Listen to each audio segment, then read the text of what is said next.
Hello everybody, my name is Pila Garwango. Welcome to MUK Science Turing Center. We are located at 100 Merrimack Street in Lowell, Massachusetts.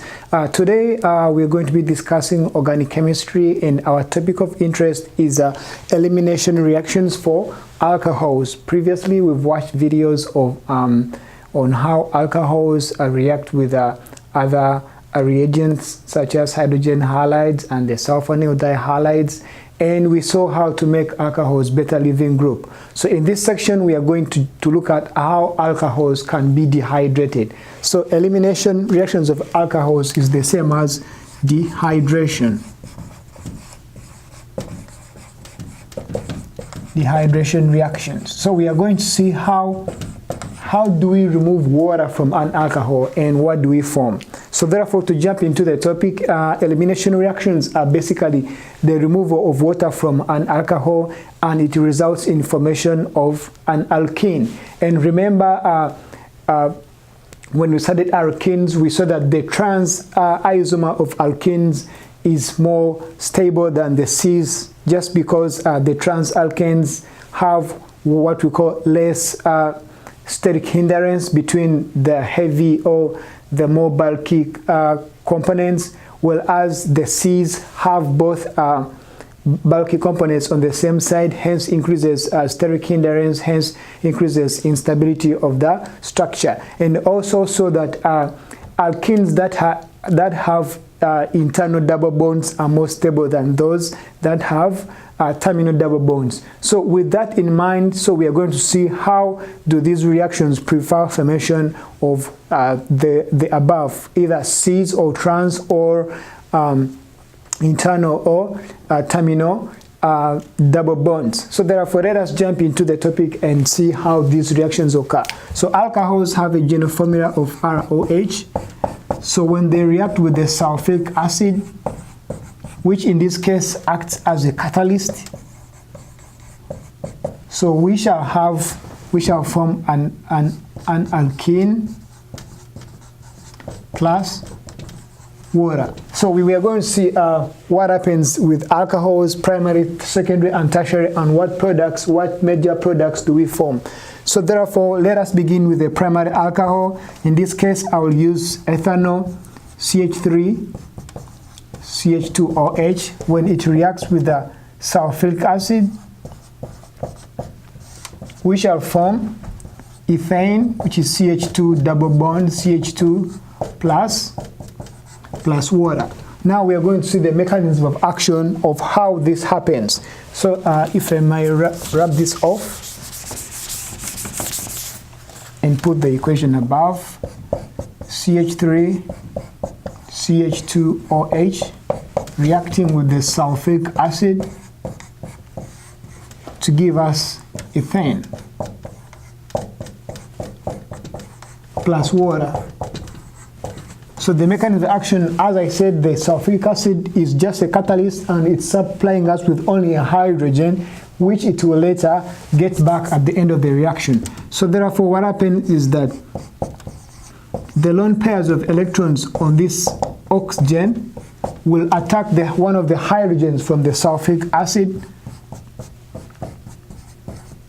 So this bond is polar, so this is partially positive and this is partially negative. So when these lone pair of electrons from the oxygen attack the hydrogen, this bond of the hydrogen sulfate breaks off.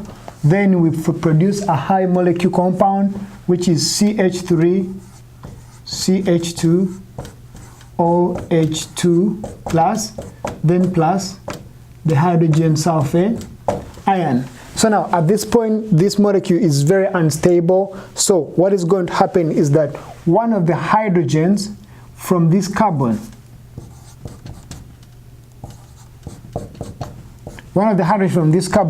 is going to be taken by the hydrogen sulfate. So when this hydrogen is taken by the hydrogen sulfate, this bond shifts to this position and it leads to formation of CH2, which is an alkene, in this case ethane, plus water. So this bond also breaks off in formation of what? of water. So this is how a primary alcohol like ethanol reacts. So now, what if the alcohol has more than 3 carbon atoms? What do we form? So this is a terminal double bond. What if we form an internal double bond? Or how can we form an internal double bond? So if I may increase the number of carbons on this structure to form propanol. 1, 2, 3, 4. Propanol. So now propanol will react with sulfuric acid in the same way as we've seen with ethanol. And what happens that at this stage,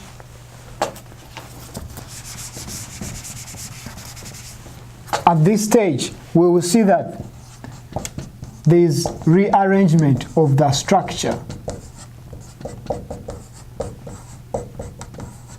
So now this oxygen has a plus, and when this bond breaks off, we form a carbocation on this carbon. So, but since primary carbocations are unstable, we are most likely not to form it. So what happens in this structure is that we are going to have what we call a hydrogen shift. So when we have a hydrogen shift, a hydrogen from this carbon will shift from here to this carbon, and then we form a carbocation on this other carbon. So if I may illustrate that, so we shall have a hydrogen shift whereby one of the hydrogen from this carbon will shift to this other carbon, and that bond will break off. Then we shall have CH3, CH. Now the carbocation shifts to this other carbon, to CH2, then to the CH3. So now, when you examine this structure, this has the carbocation, and then we use our principle that one of the hydrogens from the adjacent carbon has to be taken by the hydrogen sulfate. So if we pick a hydrogen from this carbon, we shall form a terminal alkene, which is unstable. So we are likely to pick a hydrogen from this carbon. So the hydrogen sulfate picks the hydrogen from this carbon, and this bond shifts to that area, and then we form CH3, CH, double bond, CH, CH3. So if this is our final answer, which is 2-butene,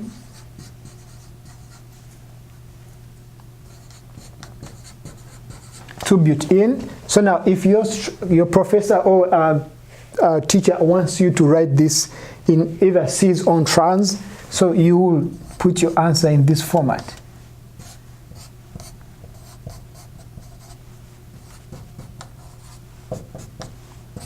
So this illustrates that the trans isomer is more stable than the cis isomer. Hence, that gives you your answer. So now we've seen how primary alcohols react, and those primary alcohols that have more than 3 carbon atoms, they will always have what we call a hydrogen shift and rearrangement of to form a stable secondary carbocation. So now if we look at how secondary alcohols react,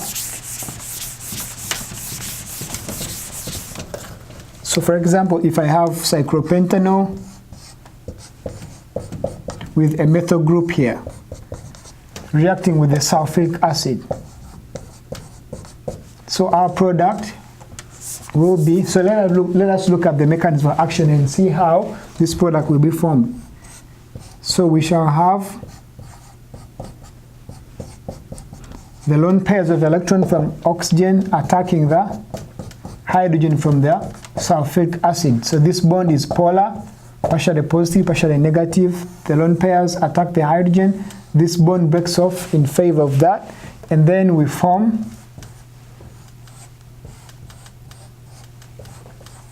OH2 plus, then plus the hydrogen sulfate ion. So now this structure we form OH2, which is with a positive charge. So this can break off, and we form a carbocation on this carbon. But since, let me first write that down. Now, but since this is a secondary carbocation, And if we have a carbocation on this carbon, it will be tertiary. So the molecule will rearrange itself so that the carbocation goes on this other carbon. So we shall have what we call a hydrogen shift.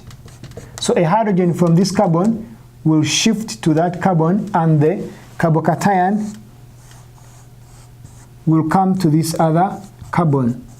Hence, having this carbon is bonded to 1, 2, 3, which is a tertiary carbocation, and is more stable than the secondary or primary. And then this is when one of the hydrogens from these two carbons will be taken up by the hydrogen sulfate. So if I may choose this hydrogen, so the hydrogen sulfate picks this hydrogen and this bond shifts over there, and our final product will be this, an alkene.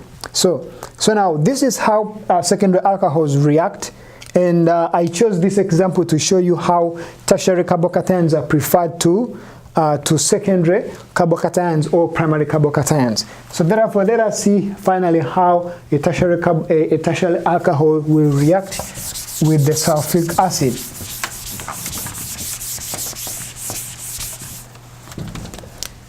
So we have CH3, CH, CH3, OH to the CH2, CH3. So we have this structure reacting with the hydrogen, the sulfuric acid.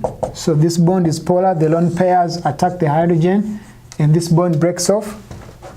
Then we form CH3,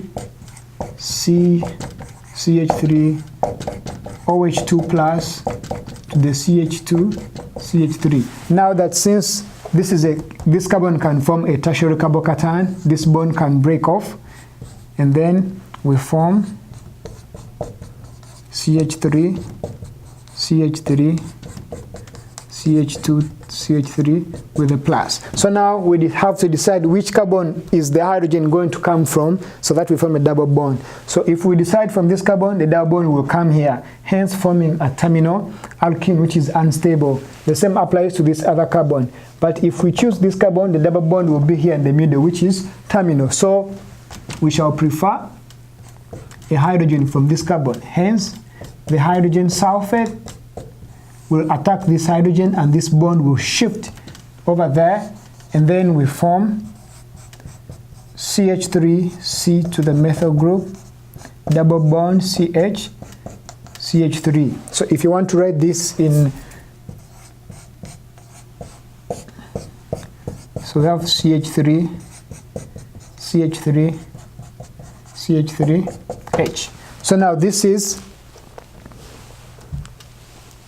our final product, which is 1, 2, 3, 4, 2-methyl, 1, 2, 3, 4 butane as our final product. So now thank you very much for watching. See you next time as we discuss further reactions of alcohols and how we can and see also other types of reactions that occur under alcohol. So thank you very much.